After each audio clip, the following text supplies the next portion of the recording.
요한계시록 3장. 사대 교회의 사자에게 편지하라. 하나님의 7영과 7별을 가지신 이가 이르시되 내가 내 행위를 아노니 내가 살았다 하는 이름은 가졌으나 죽은 자로다. 너는 일깨어 그 남은 바 죽게 된 것을 굳건하게 하라. 내 하나님 앞에 내 행위에 온전한 것을 찾지 못하였노니 그러므로 내가 어떻게 받았으며 어떻게 들었는지 생각하고 지켜 회개하라. 만일 일깨지 아니하면 내가 도둑같이 이르리니 어느 때에 내게 이르는지 내가 알지 못하리라. 그러나 사대의 그 옷을 더럽히지 아니한 자 몇 명이 내게 있어 흰 옷을 입고 나와 함께 다니리니 그들은 합당한 자인 연고라. 이기는 자는 이와 같이 흰 옷을 입을 것이요 내가 그 이름을 생명책에서 결코 지우지 아니하고 그 이름을 내 아버지 앞과 그의 천사들 앞에서 시인하리라. 귀 있는 자는 성령이 교회들에게 하시는 말씀을 들을지어다. 빌라델비아 교회의 사자에게 편지하라. 거룩하고 진실하사 다윗의 열쇠를 가지시니 곧 열면 닫을 사람이 없고 닫으면 열 사람이 없는 그가 이르시되 볼지어다 내가 내 앞에 열린 문을 두었으되 능히 닫을 사람이 없으리라. 내가 내 행위를 아노니 내가 작은 능력을 가지고서도 내 말을 지키며 내 이름을 배반하지 아니하였도다. 보라 사탄의 회당 곧 자칭 유대인이라 하나 그렇지 아니하고 거짓말하는 자들 중에서 며칠 내게 주어 그들로 와서 내 발 앞에 절하게 하고 내가 너를 사랑하는 줄을 알게 하리라. 내가 나의 인내의 말씀을 지켰은즉 내가 또한 너를 지켜 시험의 때를 면하게 하리니 이는 장차 온 세상에 임하여 땅에 거하는 자들을 시험할 때라. 내가 속히 오리니 내가 가진 것을 굳게 잡아 아무도 내 면류관을 빼앗지 못하게 하라. 이기는 자는 내 하나님 성전의 기둥이 되게 하리니 그가 결코 다시 나가지 아니하리라. 내가 하나님의 이름과 하나님의 성, 곧 하늘에서 내 하나님께로부터 내려오는 새 예루살렘의 이름과 나의 새 이름을 그의 위에 기록하리라. 귀 있는 자는 성령이 교회들에게 하시는 말씀을 들을지어다. 라오디게아 교회의 사자에게 편지하라. 아멘이시오 충성되고 참된 증인이시오 하나님의 창조의 근본이신 이가 이르시되 내가 내 행위를 아노니 내가 차지도 아니하고 뜨겁지도 아니하도다. 내가 차든지 뜨겁든지 하기를 원하노라. 내가 이같이 미지근하여 뜨겁지도 아니하고 차지도 아니하니 내 입에서 너를 토하여 버리리라. 내가 말하기를 나는 부자라 부요하여 부족한 것이 없다 하나 내 공고한 것과 가련한 것과 가난한 것과 눈먼 것과 벌거벗은 것을 알지 못하는도다. 내가 너를 권하노니 내게서 불로 연단한 금을 사서 부요하게 하고 흰옷을 사서 입어 벌거벗은 수치를 보이지 않게 하고 안약을 사서 눈에 발라보게 하라. 물은 내가 사랑하는 자를 책망하여 징계하노니 그러므로 내가 열심을 내라 회개하라. 볼지어다 내가 문 밖에 서서 두드리노니 누구든지 내 음성을 듣고 문을 열면 내가 그에게로 들어가 그와 더불어 먹고 그는 나와 더불어 먹으리라. 이기는 그에게는 내가 내 보좌에 함께 앉게 하여 주기를 내가 이기고 아버지 보좌에 함께 앉은 것과 같이 하리라. 귀 있는 자는 성령이 교회들에게 하시는 말씀을 들을지어다. 아멘. 오늘 함께 읽은 요한계시록 3장은 7교회 가운데 마지막 세 교회인 사대 교회와 빌라델비아 교회, 라오디게아 교회에게 주신 예수님의 편지입니다. 각각의 교회에 대한 예수님의 메시지는 그들의 영적 상태와 관련된 경고와 권면을 담고 있습니다. 1절에서 6절 말씀을 보게 되면 사대교회는 겉으로 보기에는 성공적인 교회였습니다. 사람들은 사대교회를 보며 좋은 교회라고 생각했던 것 같습니다. 그런데 예수님께서는 전혀 다른 평가를 내리고 계심을 보게 됩니다. 1절 말씀을 보면 사대교회 사자에게 편지하라. 하나님의 7영과 7별을 가지신 이가 이르시되 내가 내 행위를 아노니 내가 살았다 하는 이름을 가졌으나 죽은 자로다. 겉모습으로는 살아 있었지만 실제로는 영적으로 죽어 있었던 것이죠. 즉 예배를 드리고 있었고 또한 많은 사역도 하고 있었지만 하나님과의 관계는 식어 있었던 것입니다. 사람들에게 좋은 평가를 받았지만 하나님 앞에서는 죽어 있는 상태였습니다. 그래서 예수님께서는 그들에게 이렇게 말씀하고 계십니다. 너는 일깨어 그 남은 바 죽게 된 것을 굳건하게 하라. 사대교회 문제는 세상적인 실패가 아니라 영적인 무감각이었습니다.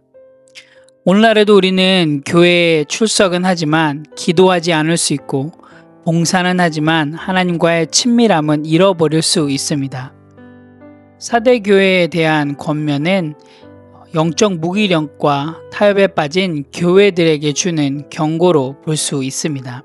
7절에서 13절 말씀을 보면 빌라델비아 교회에 대해서 기록하고 있는데요. 빌라델비아 교회는 규모가 크지 않았습니다. 그리고 능력도 많지 않았습니다. 그러나 예수님은 이 교회를 매우 기뻐하셨습니다. 8절 말씀을 보게 되면 내가 작은 능력을 가지고서도 내 말을 지키며 내 이름을 배반하지 아니하였노라.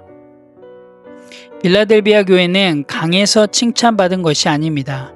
바로 충성했기 때문에 칭찬받았습니다. 그리고 예수님께서는 그들 앞에 열린 문을 두었다고 말씀하십니다.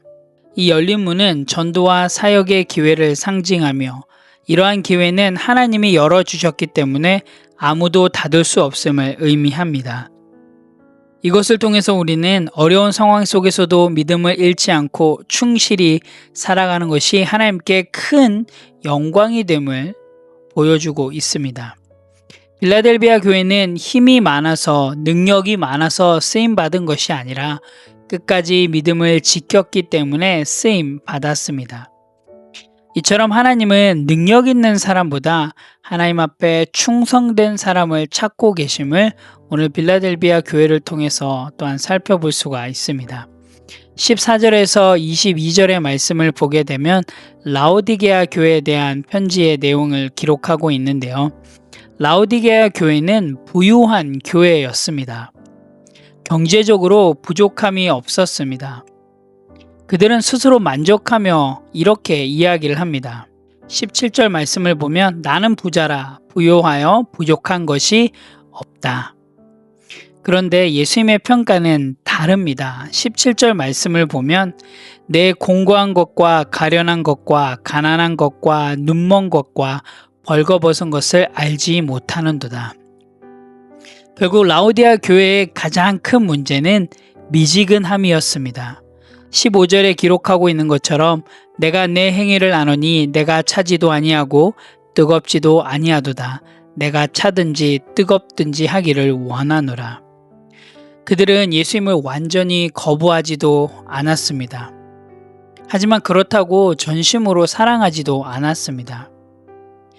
신앙이 습관이 되었고 예배는 드리지만 예배의 열정은 사라졌습니다. 그래서 예수님은 이러한 상태를 가장 강하게 책망하셨습니다. 하지만 이런 예수님의 책망은 단순히 그들을 벌주기 위함이 아님을 우리가 살펴볼 수 있는데요. 우리 한번 19절 말씀을 같이 보도록 하겠습니다. 물은 내가 사랑하는 자를 책망하여 징계하노니 그러므로 내가 열심을 내라 회개하라. 예수님께서는 사랑한 자를 책망하시고 징계하시는 것은 그들을 벌주기 위함이 아니라 올바른 길로 인도하고 성숙하게 하기 위함임을 이야기해 주고 있습니다. 이와 같이 하나님의 징계는 아버지가 자녀를 교육하는 것과 같은 의미를 지니고 있습니다. 그런데 예수님께서는 라오디게아 교회를 책망하시면서 놀랍게도 회복의 말씀 또한도 이야기해 주고 계시는데요. 우리 한번 20절 말씀을 같이 읽어보도록 하겠습니다. 볼지어다 내가 문 밖에 서서 두드리노니 누구든지 내 음성을 듣고 문을 열면 내가 그에게로 들어가 그와 더불어 먹고 그는 나와 더불어 먹으리라. 이 말씀은 불신자를 향한 전도 구절이라기보다 교회를 향한 회개의 초청입니다. 예수님은 교회 문 밖에 계셨습니다. 교회는 있었지만 예수님은 그 중심에 계시지 않았던 것이죠. 그래서 예수님께서는 다시 들어오기를 원하셨습니다. 오늘 함께 읽은 요한계시록 3장은 각 교회의 상황에 맞는 예수님의 평가와 권고를 통해 모든 세대의 교회들이 영적으로 깨어있고 신실하며 자만하지 않도록 경계하는 중요한 메시지를 전해주고 있습니다. 오늘 함께 읽은 요한계시록 3장을 통하여서 또 오늘 하루 우리의 삶 가운데 실행하고 실천할 부분들을 함께 나누기를 원합니다. 첫 번째로는 나는 작은 능력이지만 끝까지 충성하겠습니다 입니다. 오늘 8절 말씀을 보게 되면 빌라델비아 교회는 작은 능력을 가지고 있을지라도 하나님의 말씀을 지키고 예수님의 이름을 배반하지 않은 것에 대해서 칭찬을 받습니다. 즉 하나님은 빌라델비아 교회의 충성을 기뻐하셨던 것이죠. 하나님은 결과보다 충성을 보십니다. 중요한 것은 우리가 얼마나 많은 일을 했는가가 아니라 얼마나 하나님 앞에서 신실했는가입니다. 여러분 오늘 하루 여러분에게 맡겨진 자리에서 최선을 다하십시오. 그리고 눈에 띄지 않는 섬김도 기쁨으로 감당하십시오. 그리고 어떠한 우리의 삶의 결과보다 말씀대로 실행하고 실천하는 그 순종에 집중하십시오. 그렇게 작은 일이라도 충성하며 나아갈 때 정말 하나님께서 여러분의 삶 가운데 놀라운 은혜로 함께 하실 것이고 또한 더 나아가서 그런 충성스러운 여러분의 삶을 통하여서 복음이 드러나는 그런 귀한 하루가 되리라고 믿습니다. 오늘 하루도 여러분의 작은 능력이지만 정말로 말씀대로 실행하고 실천하며 충성을 다하시는 그런 귀한 하루가 되시기를 간절히 소망합니다. 두 번째로는 미지근한 신앙에서 벗어나겠습니다 입니다. 15절 16절 말씀을 통해서 우리가 볼 수 있듯이 라오디게아 교회는 예수님을 거부하지 않았습니다. 하지만 진심으로 사랑하지도 않았습니다. 여러분 신앙생활에서 가장 위험한 상태가 바로 이러한 상태입니다.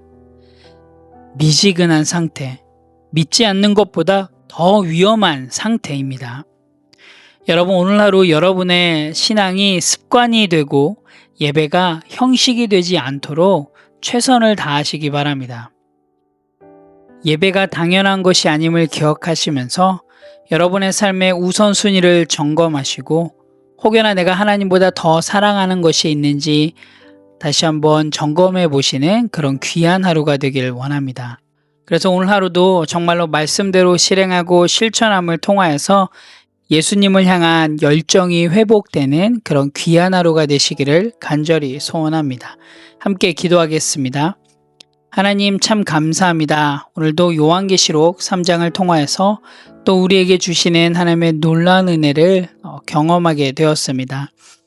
하나님 오늘 3장에서 기록하고 있는 4대 교회처럼 겉모습만 남는 신앙이 되지 않게 하시고 영적으로 깨어 있을 수 있도록 인도하여 주시옵소서. 하나님 빌라델비아 교회처럼 작은 능력이지만 정말 하나님의 말씀에 끝까지 충성하는 하루 될 수 있도록 인도하여 주시고 라오디게아 교회처럼 미지근한 신앙에 머무르지 않게 하시고 정말 주님을 향한 첫사랑과 열정을 회복하는 그런 하루 될 수 있도록 인도하여 주시옵소서. 하나님 오늘 하루도 우리 마음의 중심에 주님을 모시고 날마다 주님과 동행하는 하루 될 수 있도록 인도하여 주시옵소서. 오늘 하루 우리 뉴라이프 공동체 한 명 한 명이 정말로 성경에서 이야기하는 대로 실행하고 실천함을 통하여서 복음을 전하며 나아가는 그런 귀한 공동체 될 수 있도록 인도하여 주시옵소서. 감사드립니다. 예수님의 이름으로 기도합니다. 아멘.